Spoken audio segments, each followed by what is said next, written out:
Do you think as a therapist it's hard to accept that you too go through depression? Because reading it in a book and experiencing it, a lot of people don't like to acknowledge when they are there in the shoes.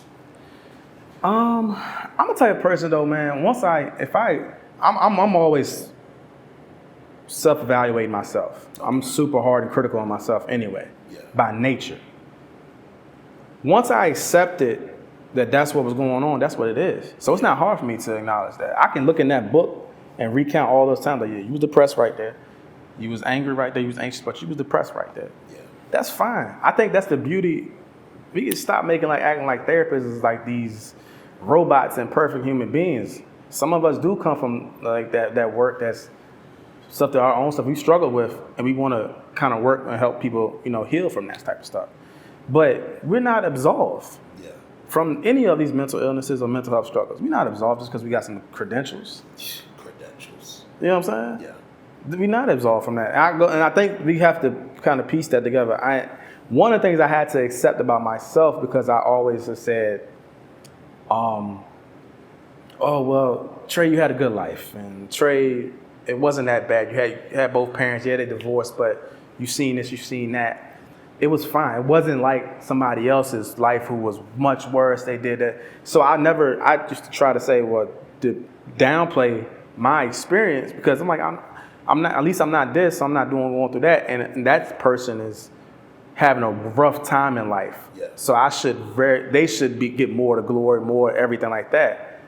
And then I had to learn how to accept, bro, you went through some stuff too. Yeah. So it took me to get to that point to even accept that what was going on with me, because for a long time I wouldn't accept it. Yeah. I had a good life, everything was fine. Even sometimes me and my mom talk about it. You had a good life. Yeah, I had a good life, but I seen a lot. Yeah. Seen a lot. Whether it was intentional or not.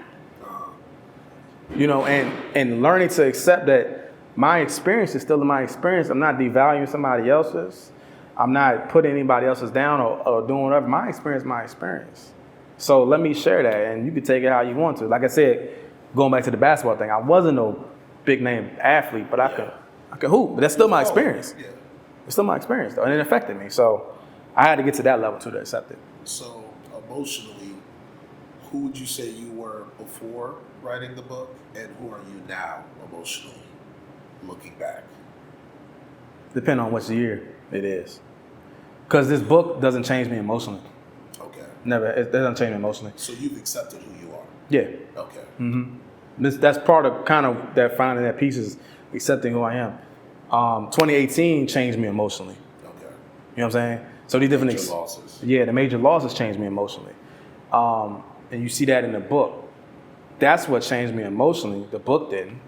It kind of reinforced and told me this is what you're feeling, this is what's going on, and still feeling that. Okay. Yeah. Mm-hmm. So now that we're at the present, you're looking to cut back on a lot of things. Explain that. Again, 2018.